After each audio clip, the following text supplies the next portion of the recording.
नमस्कार दोस्तों। बात पते की में आज हम बात करेंगे बीजेपी के एक सीक्रेट प्लान की। कर्नाटक चुनाव में मिली हार के बाद बीजेपी ने बनाया है ये सीक्रेट प्लान।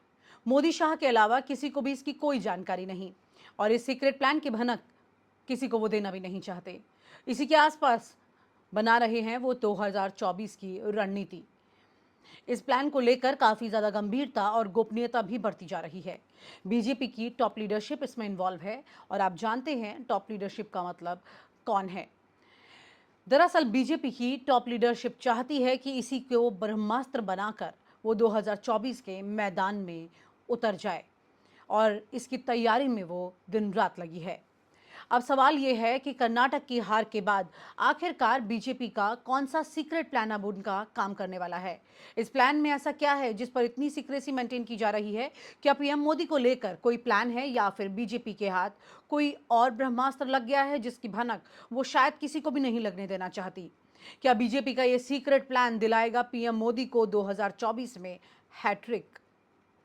आइए मैं बताती हूँ विस्तार से आपको बीजेपी के सीक्रेट प्लान के बारे में।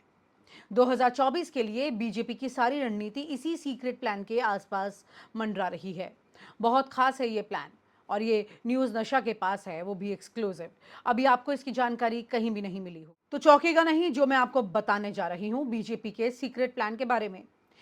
इसके बारे में आपने नहीं सोचा होगा और अंदाजा भी नहीं लगाया होगा। कर्नाटक में हार हुई, मिशन साउथ में एक बड़ा गहरा धक्का लगा बीजेपी को और इससे उबरने के लिए, इसका डैमेज कंट्रोल करने के लिए टॉप लीडरशिप ने एक ऐसा प्लान तैयार किया है जिसके बारे में अब मैं आपको बताने वाली हूं। फिलहाल आप इसे समझने की कोशिश कीजिए कि कितना जरूरी है बीजेपी का मिशन साउथ प्लान और कर्नाटक के चुनाव परिणाम में जो नुकसान पहुंचा है बीजेपी को उसे वो कैसे भरपाई के तौर पर देख रही है। कर्नाटक, तेलंगाना, आंध्र प्रदेश, तमिलनाडु, केरल और पुडुचेरी, दक्षिण भारत के इन 6 राज्यों में सिर्फ कर्नाटक ही ऐसा राज्य था जहां पर बीजेपी की अपने बूते सरकार थी। अब बस पुडुचेरी में अलायंस पार्टनर के रूप में सरकार में भागीदारी है बीजेपी। कुल मिलाकर दक्षिण भारत के इन राज्यों से देश की संसद में 130 लोकसभा सांसद चुनकर दिल्ली पहुंचते हैं। इन्हीं 130 सीटों को लेकर बीजेपी ने जो योजना बनाई थी उसे बीजेपी का मिशन साउथ कहा जाता है। लेकिन कर्नाटक के चुनाव परिणाम ने बीजेपी के इस मिशन साउथ को एक बड़ा झटका दिया है और इसी नुकसान की भरपाई करने के लिए बीजेपी ने तैयार किया है सीक्रेट प्लान, जिसकी एंगल दर एंगल चर्चा आज मैं आपसे कर रही हूं। अब थोड़ा सा मैं आपको आंकड़ों के हिसाब से समझाती हूं जिससे आपको समझने में मदद मिलेगी।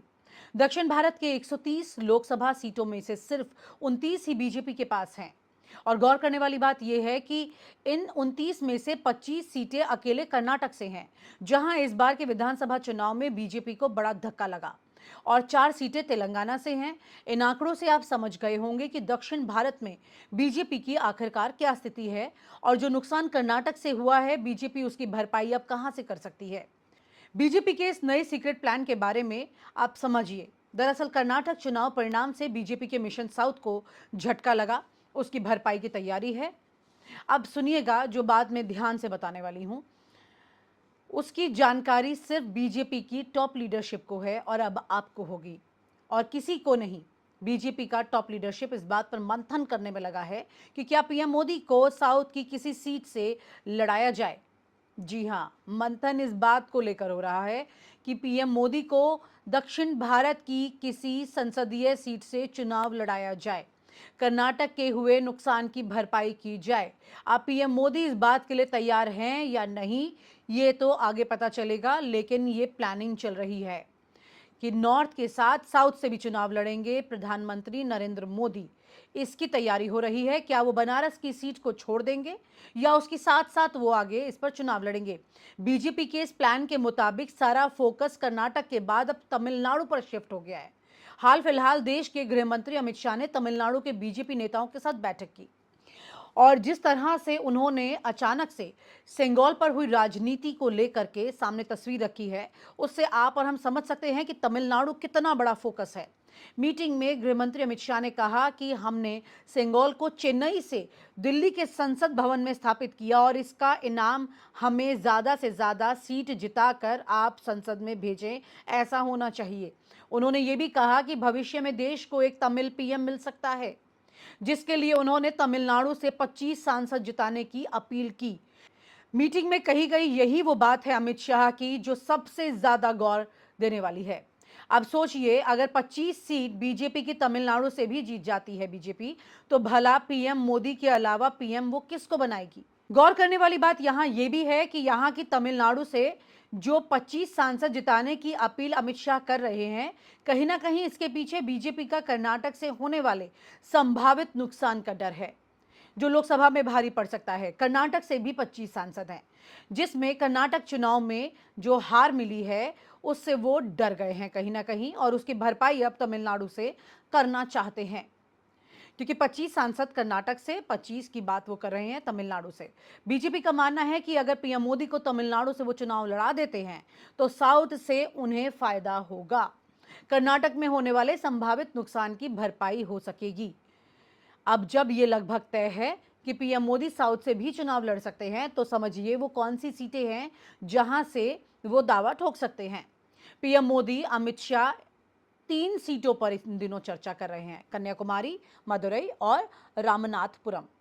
कन्याकुमारी को वो अपना खास धार्मिक महत्व मानते हैं। जिस तरह से कश्मीर से कन्याकुमारी का धार्मिक महत्व दिखाते हुए वो चुनाव लड़ सकते हैं। मदुरई इन सब में सबसे ज्यादा खास सीट है, क्योंकि ध्यान देने वाली बात यह है इसमें कि तकरीबन 3 लाख गुजराती यहां पर रहते हैं, जिसका फायदा प्रधानमंत्री नरेंद्र मोदी को वहां से चुनाव लड़ने में मिल सकता है। तो ये था बीजेपी का सीक्रेट प्लान, जिसका विश्लेषण आज आपको हमने बताया, पॉइंट टू पॉइंट बताया।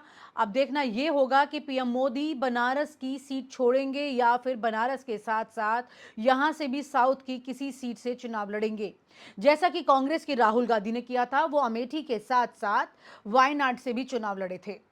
लेकिन इसी तरह की रणनीति पर खेलते हुए क्या प्रधानमंत्री नरेंद्र मोदी सिर्फ अपनी सीट निकालने के लिए नहीं, बल्कि अपनी सीटों के नंबर बढ़ाने के लिए भी जो कोशिश कर रहे हैं, उसमें कितने कामयाब हो पाएंगे? और दक्षिण भारत में जो सुपड़ा साफ दिखाई दे रहा है बीजेपी का, उसमें उनको कोई बड़ी बढ़त लोकसभा में मिल पाएगी या नहीं, ये देखना होगा। Thank you so much. और आप हमसे जुड़े रहने के लिए सब्सक्राइब करें YouTube पर, फॉलो करें Twitter पर और लाइक करें Facebook पर। और ज्यादा जानकारी के लिए आपको टाइप करना होगा सिर्फ न्यूज़ नशा।